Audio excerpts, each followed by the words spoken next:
जी। बहुत बहुत स्वागत है सर खेल चौपाल पर। Thank you, thank you. बहुत बहुत धन्यवाद, आपने अपना कीमती समय निकाला और आज हमारे साथ कनेक्ट हुए। थैंक यू भाई, थैंक यू। तो अक्सर टेक्निकल ग्लिच की वजह से कुछ समस्याएं आ जाती थी। आज भी हम्म। एनीवेज, मैं एक बार फिर पुनः सभी लोगों को बताना चाहूंगा कि श्री छोटेलाल यादव जी, जो किसी परिचय के मोहताज नहीं है, एक एशियन चैंपियन और बॉक्सिंग के फील्ड में बतौर खिलाड़ी और बतौर कोच दोनों में इन्होंने एक असीम उपलब्धियां हासिल करी है। और इस देश में लगभग 10 सालों से एक चर्चित चेहरे हैं बॉक्सिंग के फील्ड में। तो सर, आपकी इजाजत से फिर आज के कार्यक्रम को शुरू करना चाहेंगे। प्लीज प्लीज भाई। तो जस्ट मैं थोड़ा आपके बारे में R&D कर रहा था, क्योंकि हम एक ही शहर से बिलोंग करते हैं और एक दूसरे को हाँ। जानते हैं। तो कैसा आपका सफर रहा, उस बारे में मैं चाहूंगा कि आप लोगों को बताएं। जब आपने स्विमिंग के साथ शुरुआत करी थी एक छोटे उम्र में, और स्विमिंग छोड़ करके बॉक्सिंग स्विच करना, एक आप काफी बच्चे थे उस टाइम, तो वो कितना कठिन था कि आपको बॉक्सिंग के बारे में कुछ पता नहीं था, बॉक्सिंग नया गेम, नया सीखना। स्विमिंग में ऑलरेडी आप मेडल जीत चुके थे, आप एक स्टार बन चुके थे। स्विमिंग के माध्यम से आप आर्मी बॉयज स्पोर्ट्स कंपनी के थ्रू रिक्रूट भी हो गए थे। तो कितना मुश्किल था स्विमिंग गेम को स्विच करना और नए खेल बॉक्सिंग को सीखना, और ये सब कैसे हुआ, इसके बारे में जरा आप लोगों को बता सके। नहीं, एक्चुअली क्या हुआ था, जब बनारस में जब मैंने ट्रायल दिया था, जो कुछ एक स्विमिंग के कोच है हमारे, राकेश सिंह। वो जी। भी, हाँ, तो वो बनारस के ही हैं। जी। वो जी। आए थे वहाँ पर टेस्ट लेने के लिए। तो फिजिकल टेस्ट हुआ था फर्स्ट में, नॉर्मल जी। फिजिकल टेस्ट के लिए, और फिजिकल टेस्ट में ही हुआ था मैं। स्विमिंग के एक गेम की वजह से नहीं हुआ था मैं। जी। लेकिन मैं स्विमिंग करता था। तो जी। यहाँ से जाने के बाद टेस्ट में, यहाँ पहले बनारस में मैं हो गया। जी। बनारस में बहुत सारे बच्चे कर रहे थे ग्राउंड में, बोले क्या कर रहे हैं सब करके। मैंने पूछा आप लोग हम्म। किस चीज की तैयारी कर रहे हो। हम लोग हम्म। कल कुछ ट्रायल है संडे के दिन। अगर तू ट्रायल देगा तो पुणे में जाएगा। पुणे में जाने के बाद वहां पे फ्री पढ़ाई होगा और गेम खेलने को मिलेगा। हम्म। मैं बोला ये तो अच्छा है फिर। मैं घर से DLW में था, वहां से घर से सिगरा स्टेडियम आ गया सुबह सुबह दूसरे जी। दिन। सिगरा स्टेडियम में टेस्ट दिया। टेस्ट में जितनी तैयारी कर रहे थे सबको काट दिया मैंने, नंबर वन में आ गया। वहां पे जो तैयारी करते वो जी। सब पीछे। जी। और वहां पे मेरा हो गया सिलेक्शन। जी। फिर वहां से 15 डेज के बाद हमको पुणे बुलाया गया। पुणे जी। में भी, वहां पर भी मैंने वहां पे 98 में नंबर वन आया। वहां पर भी अच्छा किया मैंने, सारा टेस्ट वगैरह। फिर जी। वहां पे ज्वाइनिंग, 1 महीने बाद हमको ज्वाइनिंग दे दिया बॉय हम्म। स्पोर्ट्स कंपनी में, जी। BG करके में। फिर वहां पे हमको फिजिकल फिटनेस कराया गया पहले, एक 6-7 महीने। और जी। अपने इंटरेस्ट से पहले बोला है कि आपका जो आप करते हो, जो करना चाहते हो आप कर सकते हो। मैंने हम्म। बोला मैं तो स्विमिंग करता हूँ तो स्विमिंग मैं करूंगा करके। लेकिन स्विमिंग भी मुझे वहीं सिखाया गया। अच्छा। पुणे में ही स्विमिंग सिखाया गया। बाकी बनारस में इतना सीखा नहीं था मैं। जी। तो हाँ, तो राकेश सिंह सर ने ही मुझे सिखाया वहाँ पे स्विमिंग। और जी। वहाँ पे सीखने के बाद डिस्ट्रिक्ट में, महाराष्ट्र में डिस्ट्रिक्ट गोल्ड हुआ मैं।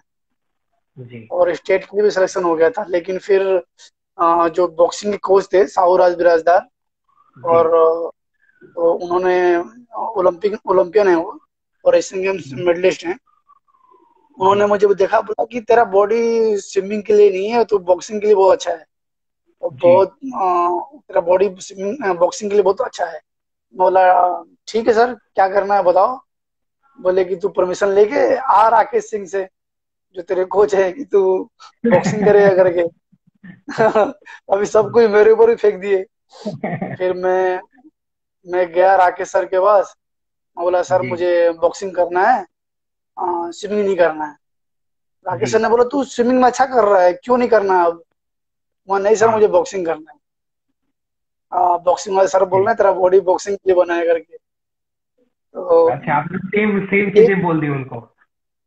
हाँ, मैं झूठ नहीं बोलता था। मैं वहां पर इतना विश्वास करते थे कोचेस लोग ना, मैं जी कोई चीज जो मैं बोलता था वो मानते थे कि हाँ, अगर छोटे बोल रहा है तो मतलब सच बोल रहा है, जी इसमें कोई झूठ नहीं है।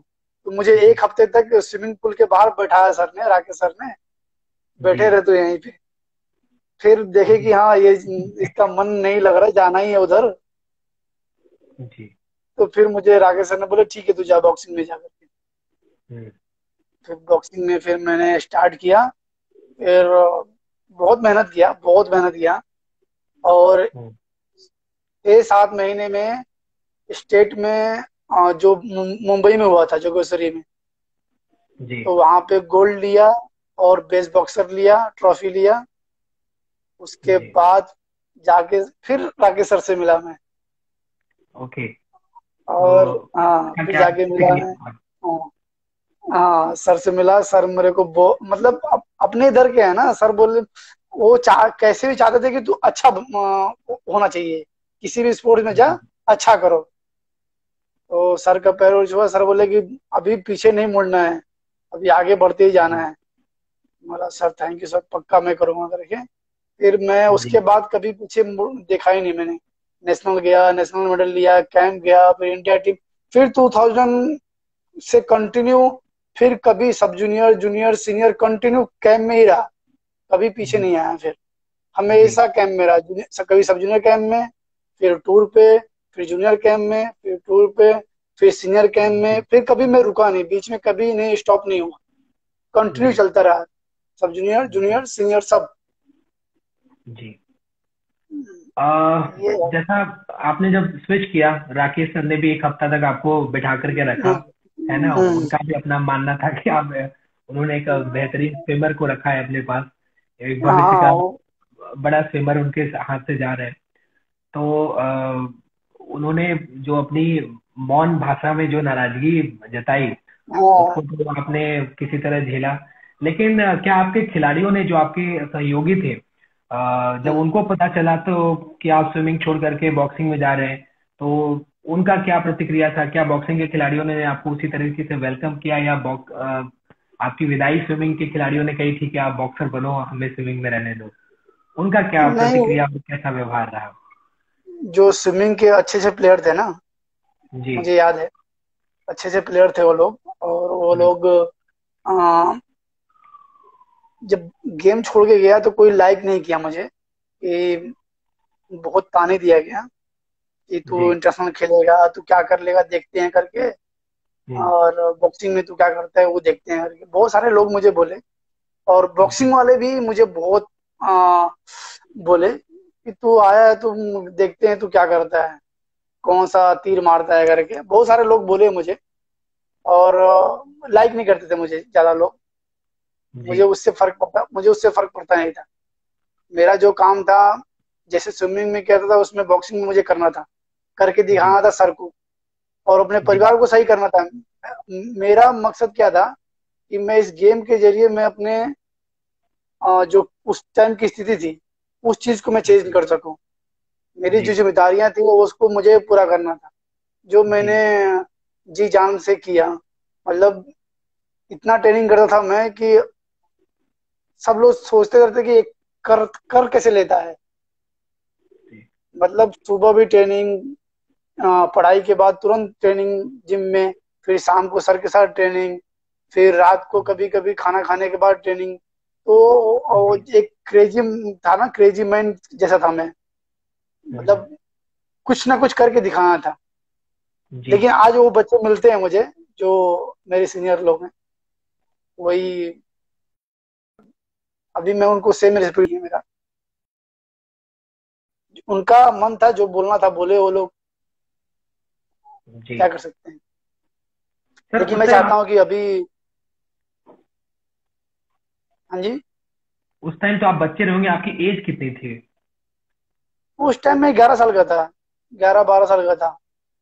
तो जनरली आई मीन हमारे आपके इस प्रोग्राम में बहुत सारे तरीके के,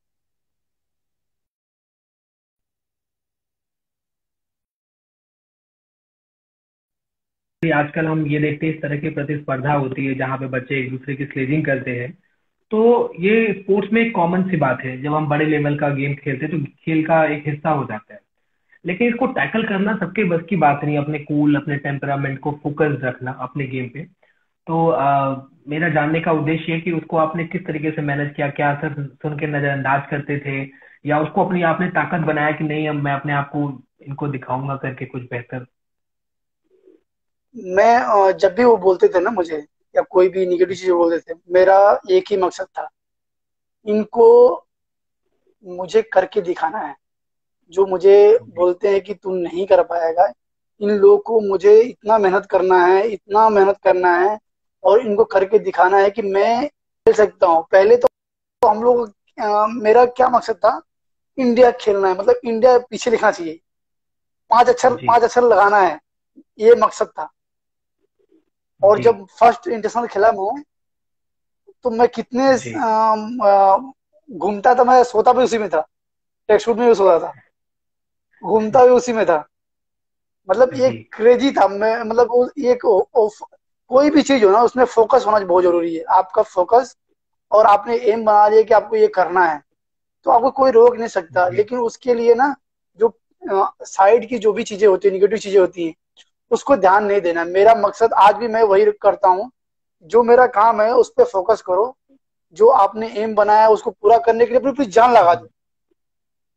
आप जो कर सकते हो उसके लिए जो भी करो, लेकिन जो आपने एम बनाया है, उस उसको पाने के लिए आप कुछ भी सोचने की जरूरत नहीं है, कुछ जी। देखने की जरूरत नहीं, स्मार्टली करो, स्मार्ट करो, फोकस में रहो, जिस काम को कर रहे हो। बाकी लोग तो किसी को नहीं छोड़ते, प्रधानमंत्री को भी पीठ पीछे कितने गाली देते हैं। तो मैं तो बहुत नॉर्मल आदमी था। और बच्चे लोग को भी अभी अगर बच्चे लोग भी होंगे ना, उनको भी यही होना जी। चाहिए। जो आपको काम दिया गया है, अगर आपका काम पढ़ने का है तो पढ़ाई करो। मेरा काम जो कोचिंग का है, मैं कोचिंग करूंगा, और मेरा कोचिंग का काम मैं बेस्ट करूंगा। जी। उसके लिए, उसके अलावा मुझे कुछ सोचने की जरूरत नहीं है।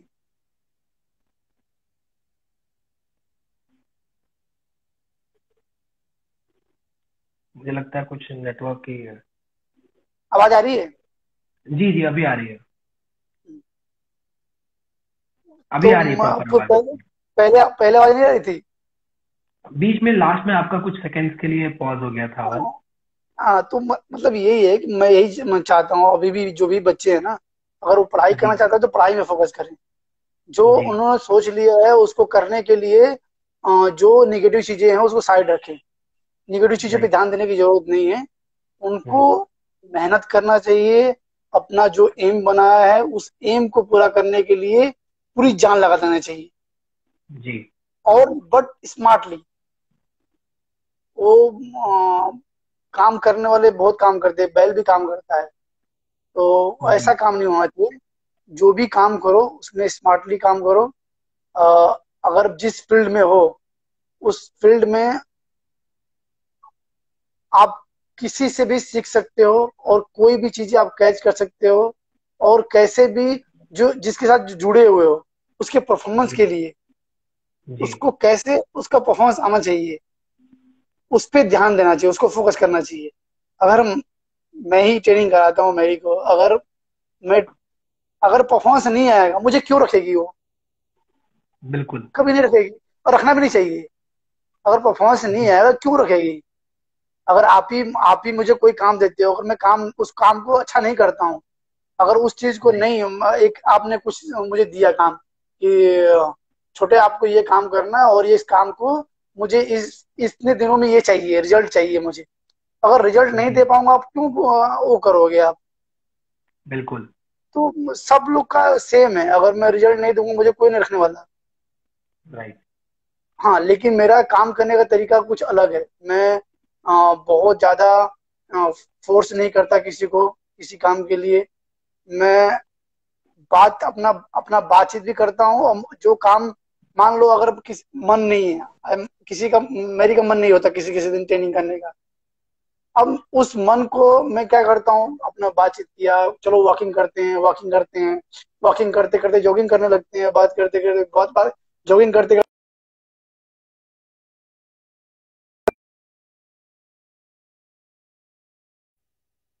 जो मेरा काम होता है वो मैं काम में करवा देता हूँ। कि ये होना राइट। चाहिए। तो ऐसी है अपना सिस्टम। जी, मुझे लगता है ये सभी के लिए एक इम्पोर्टेंट मैसेज है कि start से करके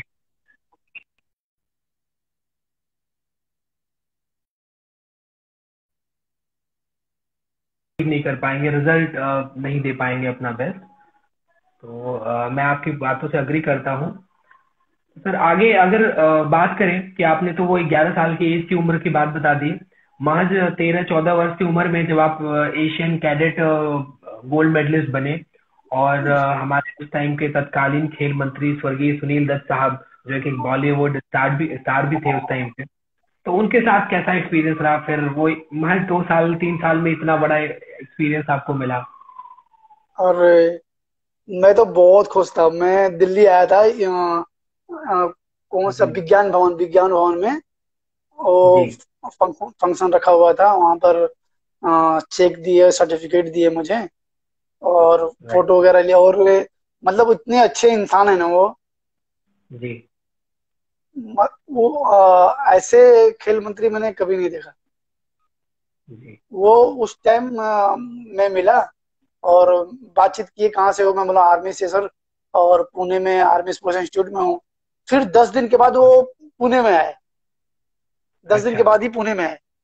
हाँ। जी तो मैं मास्क वगैरह पहन के टेस्ट के पूरा उसमें मुझे खड़ा जी। किए थे। और मुझे हाँ। देखते ही पहचान लिए। अरे, ओ। अभी मैं 10 दिन पहले मिला था आपसे, छोटे। बोला हाँ सर, अब मैं ही हूँ करके। तो जी ऐसे इंसान बहुत कम मिलते हैं। जी। उनका अलग तो ही सिस्टम ये, है। हाँ, ये सभी को, सबके लिए एक बहुत बड़ा इंपॉर्टेंट मैसेज भी है कि जहाँ पे मतलब महज 2 से 3 सालों के अंदर आपने अपने आप को साबित किया एशिया लेवल पे, जो कि एक बहुत बड़ी अचीवमेंट है। और 2 से 3 वर्षों के अंदर एक ऐसे खेल के बारे में जिसके लिए शायद आपने भी नहीं सोचा था, स्विमर बनने के लिए गए थे, अपने कोच से परमिशन लिया। और फिर तो राकेश सर का क्या कभी नहीं सोचा एक्सपीरियंस था। है? जी आ, मैं राकेश सिंह सर जो है अभी दिल्ली में ही है, तालकटोरा स्टेडियम में कोच है अभी। स्विमिंग कोच है यहाँ जी पर। जी। मैं बीच में मिलने भी गया था। और हम लोग स्विमिंग के हम्म, लिए गए थे, मैं और मेरी। ओलंपिक से जी पहले गए थे हम लोग। जी उनसे बातचीत करके तो मैंने बताया कि आज देखो, आज जो भी हूं ना, आज जो भी हूं मैं, अगर राकेश सिंह सर नहीं होते तो मैं नहीं होता। आज चाहे बॉक्सिंग हूँ, बॉक्सिंग कोच हूँ, बॉक्सिंग प्लेयर था, और चाहे जो भी हूँ मैं, जो उनको कभी नहीं भूलता। और जी मेरे कोच हैं साउराज बिराजदार, बहुत लोग जानते नहीं है। ध्यानचंद अवार्डी हैं, जी ओलंपियन हैं, जी एशियन गेम्स मेडलिस्ट हैं। लेकिन जो मेरे कोच हैं वो मेरे कोच हैं। मेरे को रास्ता बिल्कुल। पकड़ के, उंगली पकड़ के दिखाने वाले जो हैं, उनको कभी भूलना नहीं चाहिए। मैं तो नहीं भूलता। मेरे माता जी पिता हो गए, मेरे माता पिता को मैं कभी जिंदगी में नहीं भूल सकता। उनका हमेशा सेवा करना चाहता हूँ और करता हूँ। जितना मेरे जी से होता है उतना करता हूँ। जी और जो आपके कोच हैं, जिनकी वजह से आप यहाँ पे मैं हूँ, उनको कभी नहीं भूलता मैं। जी और भूलना भी नहीं चाहिए। मैं तो कभी नहीं भूल सकता उनको, राकेश सिंह सर को। जी और सावराज ब्राजदार मेरे जो कोच हैं। जी। बिल्कुल सही और कह रहे हैं बाकी आप। बाकी हर एक लेवल पे एक एक कोच होते हैं। जब सब जी जूनियर में गया, ढाका ढाका सर थे। उसके ऊपर जी गया, संधू सर थे। उस तो अलग अलग कोचेस मिले, ऐसा। लेकिन सबका अपना अपना इंपॉर्टेंस है। जी।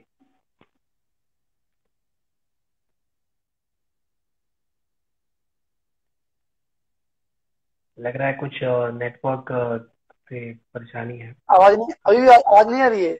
नहीं सर, बस कुछ सेकंड्स के लिए अभी गई थी आवाज। बाकी आपकी अच्छा। जर्नी लगभग एशियन गेम्स तक पहुंचने वाली थी सैफ गेम्स तक। तो हमने बहुत एक्चुअली सारी चीजों की बात करी। मैं आपको आपके शहर की बात करना चाहता हूँ कि आप हमारे शहर के बॉक्सिंग खेल के सबसे बड़े खिलाड़ी हैं। साउथ एशियन गेम्स में जब आपने गोल्ड मेडल जीता, तो आपके शहर में, आपके हमारे अपने शहर में, फिर आपको वहां पे किस तरह का रिकॉग्निशन मिला? और वहां पे फिर आपने अपने आप को कैसे चार्ज अप किया कि आगे क्या करना है, किस तरह से नए चैलेंज को लेना है? बनारस में उस टाइम मेरे पिताजी पिताजी थे। जी और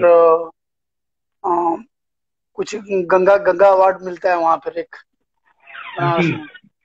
और एक सेंचुरियन अवार्ड मिलता है। तो हाँ। उस टाइम जब जब भीम बनता ना, भीम, जो भीम, क्या नाम है उनका, प्रदीप, क्या नाम है उनका, प्रवीण सोपती जी। प्रवीण, प्रवीण जी। तो जी। वो आए हुए थे वहां पे, तो मेरे पिताजी को, पिताजी गए थे वहां पे अवार्ड लेने के लिए। जी। तो वहां पर अनाउंस किया गया कि हाँ आपका बेटा मतलब गोल्ड लिया है करके। जी। ले, लेकिन बनारस में एक्चुअली क्या है ना, जितना होना चाहिए उतना बनारस में नहीं वो किया गया, हाईलाइट नहीं किया गया। जी। लेकिन कभी सोचा भी नहीं मैंने, जितना भी मिला, जो भी मिला बनारस में। और लेकिन मैं चाहता हूँ कि मैं बनारस के लिए कुछ करूँ, बनारस के बच्चों के लिए कुछ करूँ। जी। और मैं जब भी जाता हूँ बनारस में, तो पहले सिगरा स्टेडियम में अगर मेरे पास ग्लव्स होता था या रिंग शूज होता था, बैंडेजेस और गम शील्ड जो भी होता था मुझे, मेरे पास, तो मैं जी। सारा सामान देकर आता था बच्चों को वहां पर। जी। तो ये ये बनारस के लिए करना चाहता हूँ मैं।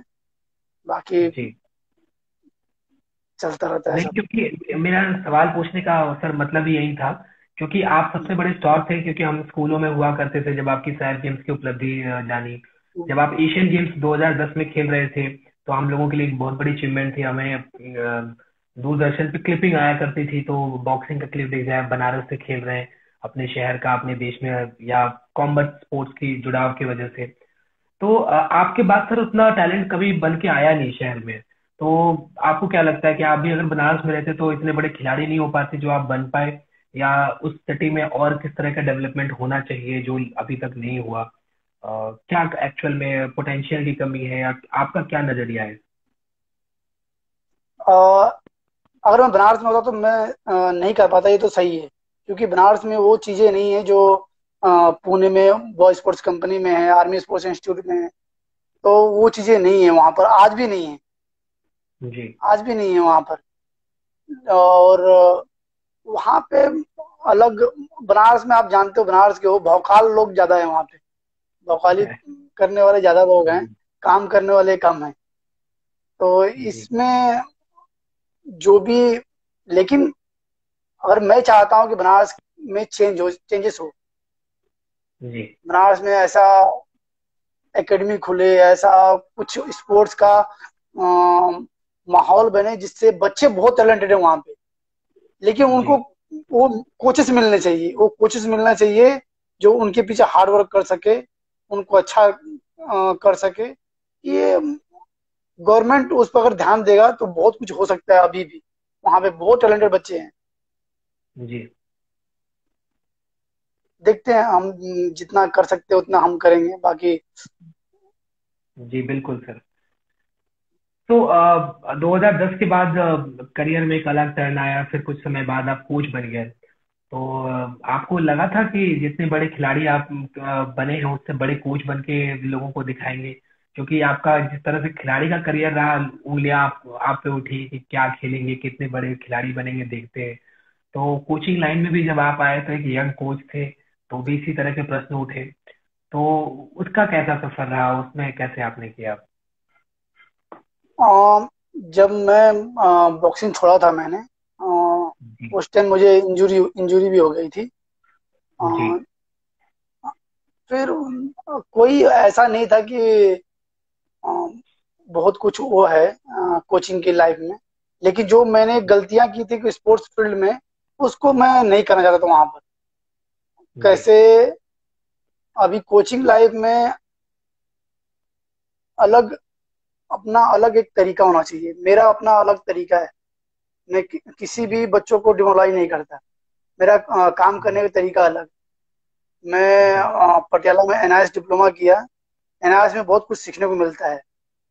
और जी। एनआईएस में बॉक्सिंग में मैंने टॉप किया था। जी। और वहां पे वहीं पे मैंने वो एक ज्वाइन कर लेता ओलंपिक गोल्ड क्वेस्ट को, एज ए जी। कोच मेरी के साथ पहले ही कर लिया था मैंने कि जी। आपको कोचिंग देना है करके। तो एनआईएस खत्म होने के बाद मैंने तुरंत ज्वाइन कर लिया था। लेकिन अभी मेरी का परफॉर्मेंस बहुत अच्छा था पहले से ही, जी। उसको मेंटेन करना मेरा जिम्मेदारी था। जी। वो मेंटेन करना मेरा जिम्मेदारी था। और हम लोग पहले भी 2012 में जब मैं ट्रायल में क्वालिफाई के लिए नहीं हो पाया था, तब मैं आ गया था पुणे में। तो ओलंपिक से पहले मेरे साथी ट्रेनिंग करता था। जी चार्ल्स के साथ रहता था पुणे में वहाँ पे। जी तो मेरा जिम्मेदारी ये था कि जो जो परफॉर्मेंस दिया था मेरी को, उसको कैसे मेंटेन रखना है। जी हमेशा गोल्ड लेना, हमेशा अच्छा परफॉर्मेंस देना, उसको मुझे मेंटेन करना था। जो मेरे ख्याल जी से मैंने किया, लेकिन थोड़ा सा डिसअपॉइंटमेंट हुआ मुझे 2016 में जब क्वालिफाई नहीं कर पाई। जी लेकिन हमने ऐसा नहीं है कि वो क्वालिफाई नहीं थी, क्वालिफाई थी। जी बहुत चाइना में सेमीफाइनल में उसको रेनकिन के साथ हरवाया गया था, क्योंकि हमारे पास फेडरेशन जी था ही नहीं। जब फेडरेशन जी नहीं है, जब कुछ नहीं है, तो कौन हमको पूछने वाला है। जी तो ये थोड़ा सा हमारे लिए अलग एक पॉइंट था कि हमारे पास फेडरेशन नहीं है, तो हमको कौन वहां पर देखेगा, कौन सपोर्ट करेगा। जी नहीं तो 2016 में भी हम लोग क्वालिफाई था, लेकिन चाइना जी में चाइना की लड़की के साथ हरवा दिया गया। अच्छा अच्छा फाइट जीत करके और सेमीफाइनल में हरवा दिया गया।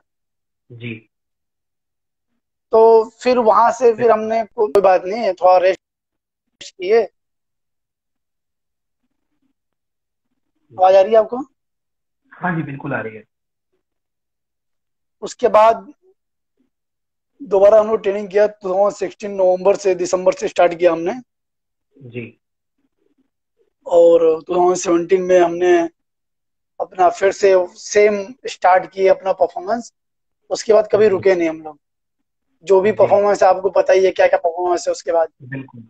फिर मुझे बहुत सारे उसमें बीच में हुआ कि आपको अकेले संभालना है। एक और कोच था मेरे साथ, फिर उनको हटा दिया जी गया। फिर मुझे बोला कि आप अकेले संभाल लोगे। बोला हाँ, मुझे ट्रेनिंग ही कराना है, मेरा काम जो ट्रेनिंग है मैं ट्रेनिंग करा लूंगा मैं। फिर मैं 2015 से ही मैं अकेला ही अ, संभाल रहा हूँ जो भी है। और आप देख ही रहोगे, अभी भी सेम पोजीशन में क्वालिफाई भी कर लिए। तो राइट। जितना हो सकता है अपने तरफ से मेहनत किया हूँ। बिल्कुल, नतीजे सभी के सामने दिखते हैं और हम सभी की शुभकामनाएं हैं कि 2021 में टोक्यो ओलंपिक में एक गोल्ड मेडल बॉक्सिंग में जरूर आए और इंडिया की पहली वुमेन बॉक्सर बने जिन्होंने मेडल जीता बॉक्सिंग के लिए शायद बहुत बड़ा ऐतिहासिक पल होगा और हम सभी के वही ऐसे वही ही। वही उसी के लिए मेहनत कर रहे हैं हम लोग। और जी अ, हो सकता है। कोई जी कोई भी चीज इम्पॉसिबल नहीं है, हो सकता जी है। बिल्कुल। हम मेहनत कर रहे हैं, जी कोशिश कर रहे हैं, और होगा। जी सर, अभी जैसे अभी आपने फेडरेशन के डिस्प्यूट को लेकर के बोला, तो हमारे देश में सिर्फ बॉक्सिंग ही नहीं, बहुत सारे खेल अभी तो फिलहाल 54 की 54 फेडरेशन जो है कोर्ट के ऑर्डर्स के वजह से डीएफिलिएट हो चुकी है स्पोर्ट्स मिनिस्ट्री से। तो आपका क्या मानना है कि इसका क्या सोल्यूशन होना चाहिए? क्योंकि हमारे साथ अभी पुराने कार्यक्रम में कुश्ती के भूतपूर्व कोच आए थे, उन्होंने भी इस चीज को रखा कि ये फेडरेशन के जो इश्यूज होते हैं कई बार खिलाड़ियों के टैलेंट को बहुत बुरी तरीके से प्रभावित करते हैं, क्योंकि ये लंबे चल जाते हैं 3 साल 4 साल, और सही समय पे सही अपॉर्चुनिटी अगर किसी सही कैंडिडेट को नहीं मिलती तो वो कई बार वेस्ट हो जाता है उनका टैलेंट। तो इस पे आपका क्या प्रतिक्रिया है और आपके हिसाब से किस तरीके से क्या सिस्टम होना चाहिए कि अगर फेडरेशन में डिस्प्यूट भी हो जाए तो खिलाड़ियों के ऊपर असर ना पड़े? देखो, फेडरेशन हमेशा अपना अलग बॉडी रही हुई है। जी और उनका जो इंटरनेशनल बॉडी से है उनका अच्छा तालमेल होता है। और जी सारा जो इंटरनेशनल बॉडी और नेशनल बॉडी सब मिलकर काम करते हैं। तो जी अगर फेडरेशन नहीं रहेगी तो आपको वहां पर इंटरनेशनल बॉडी में कोई पूछने वाला नहीं है। तो राइट। ये बहुत जरूरी है कि नेशनल बॉडी होना बहुत जरूरी है। अभी जी 2012 से जब आउट किया गया था बॉक्सिंग फेडरेशन को, तो जी आप सोच सकते हो कि उस टाइम आउट होने के बाद कितने 4 साल तक आउट था, बॉक्सिंग था ही नहीं। जी फेडरेशन नहीं होने की वजह से कितना जी नुकसान हुआ। लेकिन जो बहुत नुकसान मेहनत हुआ। करने वो बहुत नुकसान हुआ। अभी फिर भी कुछ जो टैलेंटेड लोग हैं, जो मेहनती लोग हैं, उन्होंने अपना करके दिखाया है। जी। अभी 2014 में फेडरेशन नहीं होने की वजह से फिर भी मैरी ने गोल्ड लिया था उस टाइम। जी। लेकिन आगे जब क्वालिफिकेशन पे टाइम आता है ना, तो देश की बात होती है। और जी। क्वालिफिकेशन में आपको फेडरेशन नहीं होने से या कुछ नहीं हो सकता। अभी देखो फेडरेशन अभी है, अभी जी। बॉक्सिंग फेडरेशन ऑफ इंडिया था। अभी क्वालिफाई से पहले कितने क्वालिफाई हुए आपने देख लिया? जी। 9। अभी देख, 9। 9। और 2016 में कितने क्वालिफाई किए थे? ओनली 3। राइट। और अभी भी एक क्वालिफाई बचा हुआ है, तो डिफरेंट देख लो आप, डिफरेंस कितना है जी। उसमें। जी ये बिल्कुल। बहुत जरूरी है कि नेशनल बॉडी हमेशा होना चाहिए। आप जो पॉलिटिक्स जी। करना अंदर करो, लेकिन प्लेयर के साथ पॉलिटिक्स नहीं होना चाहिए। प्लेयर को जी। जो टैलेंट है, टैलेंट हमेशा आगे बढ़ना चाहिए। जी बिल्कुल सही कह रहे हैं आप कि ये जो 3 गुना का डिफरेंस है, 3 और 9 का, और अभी भी एक क्वालिफायर बाकी है, तो मैं बाकी है। समझता हूँ कि जी, ये एक बहुत बड़ा रिजल्ट अपने आप बता रहा है कि फेडरेशन का क्या इम्पोर्टेंस है। और हमारे भारत सरकार को भी कुछ इस तरह की गाइडलाइंस देनी चाहिए कि जो डिस्प्यूट हो वो इंटरनली हो, वो इतना बड़ा ना हो कि खिलाड़ियों के लिए या फेडरेशन के को डी एफिलिएट करने की नौबत ना आए। उसका एक प्रॉपर यस। स्पोर्ट्स कोड होना चाहिए। वोटिंग राइट्स, डिस्ट्रिक्ट कैसे बनेगा, क्योंकि सर अब जैसा मैं देख पाता हूँ कि हर खेल में अब तो नेशनल फेडरेशन छोड़िए, डिस्ट्रिक्टों में भी काफी विवाद होते रहते हैं। उस वजह से खिलाड़ियों का बहुत नुकसान होता है। और आपने जैसा जिक्र किया कि मैरी कॉम जी को और बड़े बड़े नाम को अगर स्ट्रगल करना पड़ जाता है, तो छोटे खिलाड़ियों की हम समझ सकते हैं, कल्पना कर सकते हैं। अगला मैं इसीलिए। आपसे कुछ जानना चाहूंगा कोचिंग के बारे में, क्योंकि एक बहुत इंपॉर्टेंट चीज है।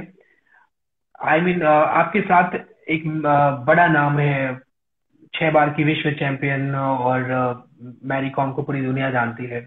इतने अनुभवी कोच को, आई मीन खिलाड़ी को आप कोचिंग देते हैं, साथ में कोई अगर 18 साल का है, जस्ट पहला सीनियर इंटरनेशनल खेलने के लिए कोई क्वालिफाई हुआ है, किसी का पहला इंटरनेशनल मैच भी होता है 18 साल की एज में, तो आई थिंक मैरी जी भी 36 प्लस है एज में। तो 18 साल वर्सेस 36 साल, तो आप इतना बड़ा एक्सपीरियंस, जितना एक नए खिलाड़ी का उम्र होता है उससे ज्यादा मैरी कॉम जी का एक्सपीरियंस है, खेलते वक्त इंटरनेशनल करियर रहा है।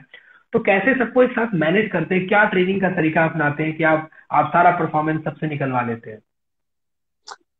हाँ, यही बहुत जरूरी है कि हर एक प्लेयर का एक इंडिविजुअल ट्रेनिंग प्रोग्राम होता है।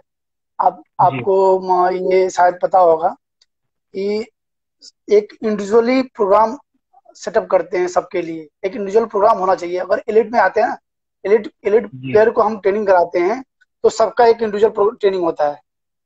राइट। प्रोग्राम सबको बनाओ सेम, बट हम्म। आप सबको एक जैसा ट्रेनिंग नहीं करा सकते आप। जी।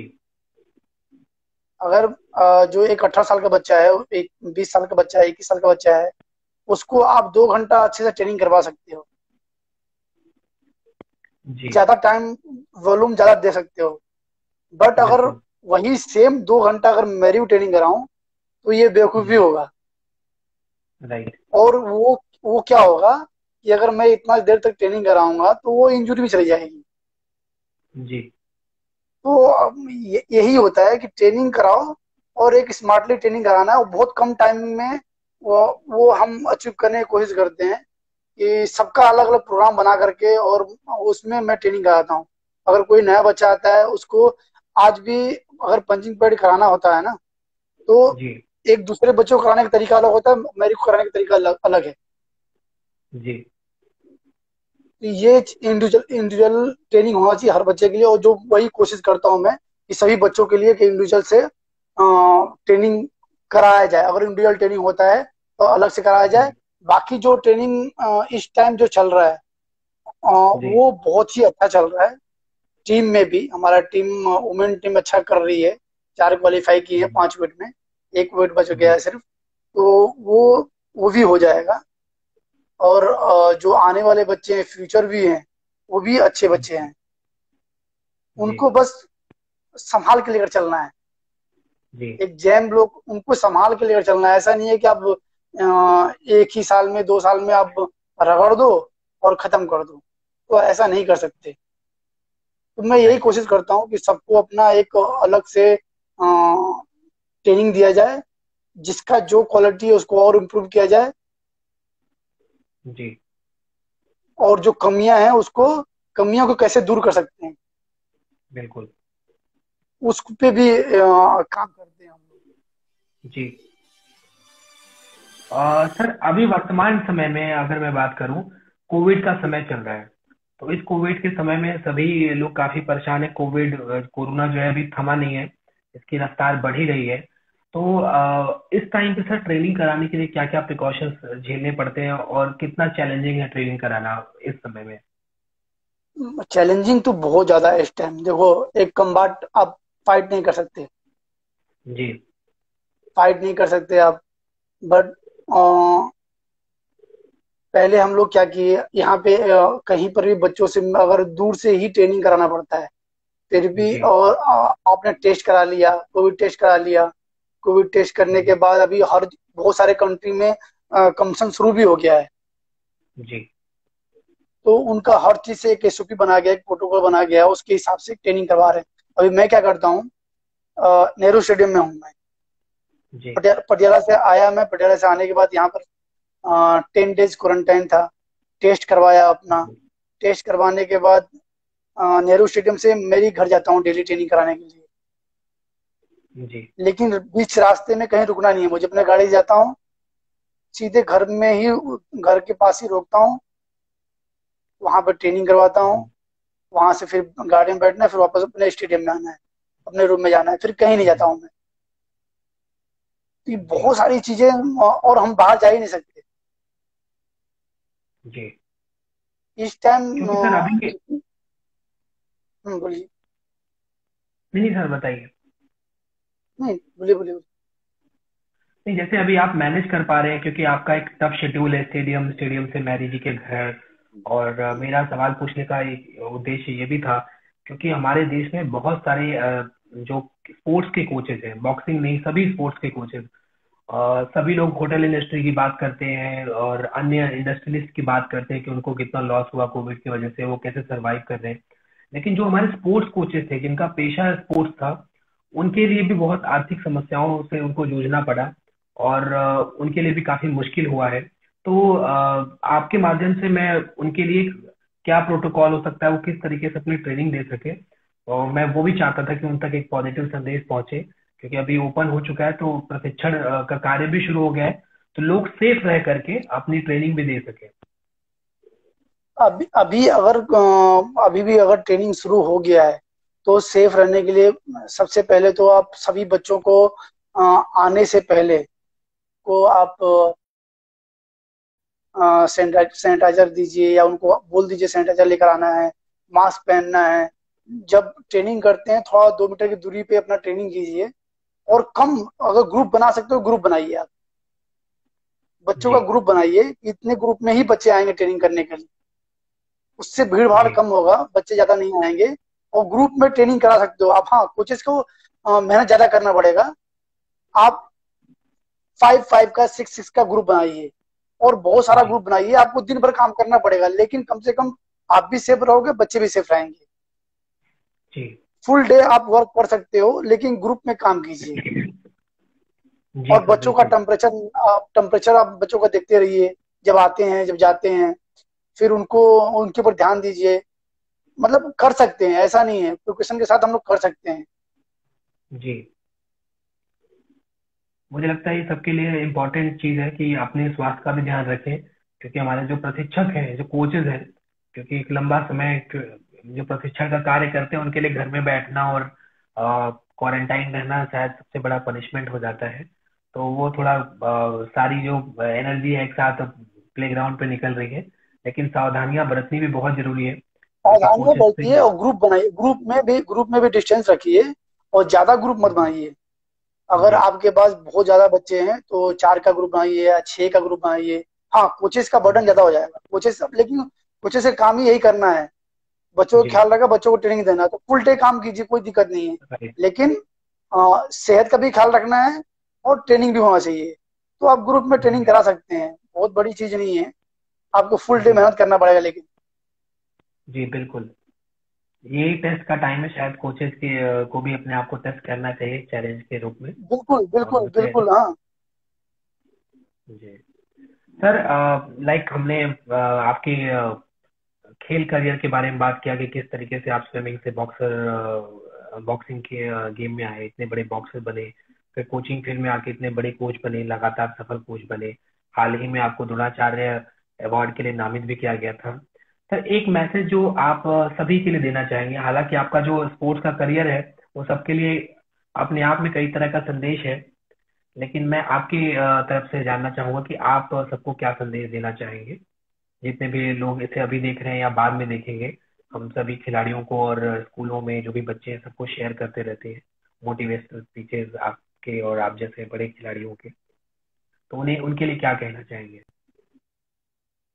सभी बच्चों को यही बोलना चाहूंगा, कभी भी जो भी निगेटिव निगेटिव चीजें बोलते हैं ना बच्चे लोग, या कोई भी आपको निगेटिव बोलता है कि आप ये नहीं कर जी। सकते हो, तो उस चीज को, जो भी आपने एम बनाया है, अगर आपने सोच लिया है कि आपको ये करना है, छोटे छोटे एम बनाइए, और उस एम जी। को पूरा करने के लिए सिर्फ वहीं फोकस होना चाहिए।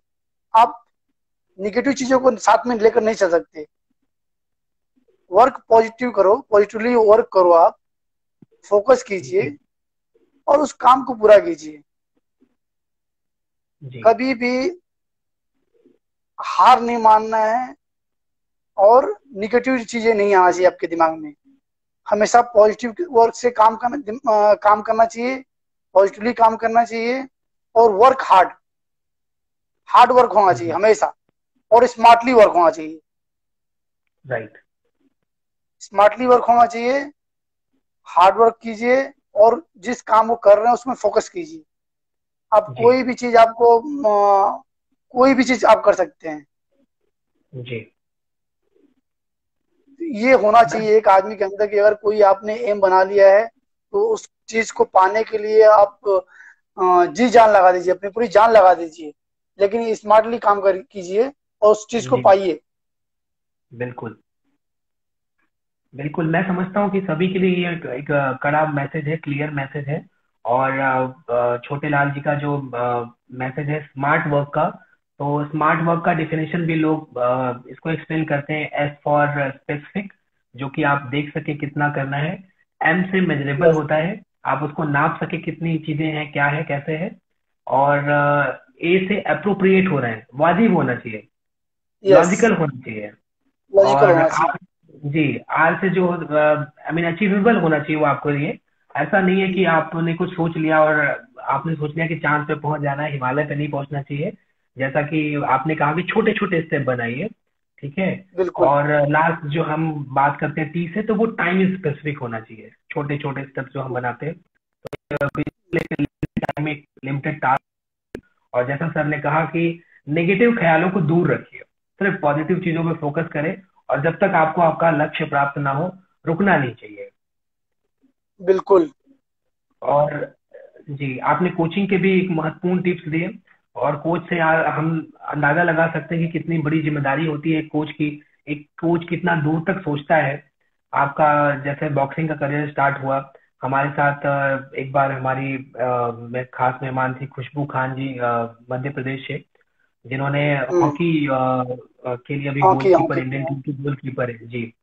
तो उन्होंने बताया कि जब उन्होंने अपना करियर स्टार्ट किया स्पोर्ट्स में, तो उनको कभी हॉकी नहीं खेलना था। तो उनके कोच ने उनको हॉकी खिलवाया, और जब उन्होंने हॉकी खेलना शुरू किया, तो उनको कभी गोलकीपर नहीं बनना था। लेकिन फिर भी आज उनका इतना बड़ा करियर बना, भारतीय टीम को यूथ ओलंपिक में सिल्वर मेडल दिलाया भारतीय टीम की गोलकीपर बन के। तो कोच का कितना बड़ा रोल होता है, खिलाड़ी को पूरा ऑब्जर्व करना, वो कहाँ तक जा सकता है, क्या उसके अंदर खूबियां हैं, क्या कमियां हैं, किस तरीके से दूर करनी है। तो हम सभी अंदाजा लगा सकते हैं कि आप सब कितना मेहनत करते हैं। हमारी सबकी शुभकामनाएं आपके लिए। 2021 थैंक यू, का थैंक यू। ओलंपिक 2021 का ओलंपिक मुझे लगता है देश के लिए, आपके लिए गौरवपूर्ण रहे। और मैं यही आशा करता हूँ और आपको शुभकामनाएं देता हूँ। हम सबकी बहुत उम्मीदें हैं आप सबसे, और हम बहुत सबको बहुत ऐसा। धन्यवाद भाई। जी। Thank you very much. बस अपना काम कर रहा हूँ, अच्छे से मेहनत कर रहा हूँ, और कोशिश करूंगा कि देश के लिए मेडल लाया जाए। कोशिश जी यही बिल्कुल। रहेगी, यही इसीलिए मेहनत कर रहे हैं जी। कि किसी ईश्वर को से यही निराश प्रार्थना है कि आपकी ना कर। आपकी शुभ सोच में अच्छी रिजल्ट भी आए इस तरह के, क्योंकि आप लोग जब मेडल जीतते हैं कोच के रूप में या एक प्लेयर खिलाड़ी के रूप में, और हम एक देशवासी या एक खेल प्रेमी के रूप में, हमें लगता है कि वो हमने मेडल जीत लिया, वो हमारा अचीवमेंट है। आपकी थैंक कुछ यू, भी थैंक यू। अचीवमेंट होती है तो हम उसे अपना अपन बना के बताते हैं लोगों को कि हम हमारे जानने वाले हैं या हमारे करीबियों में से एक है। तो हमारे लिए वो खुद का अचीवमेंट होता है। आपकी सारी अचीवमेंट, आपकी सारी जो सक्सेस होती है वो हमारी सक्सेस से जुड़ी रहती है। तो बहुत बहुत शुभकामनाएं सर, आपने अपना समय दिया इस टफ थैंक यू भाई, शेड्यूल में। Thank you. जैसा जैसा आपने बताया कि कोविड में आपको सीधा उधर जाना होता है, फिर इधर आना है, तो इस फोकस फोकस टाइम में भी आपने समय निकाला, इसके लिए हम बहुत बहुत आपके आभारी हैं। बहुत बहुत धन्यवाद। खेल गांव की पूरी थैंक यू, टीम की थैंक तरफ से यू, मैं आपका थैंक यू। धन्यवाद देना चाहूंगा।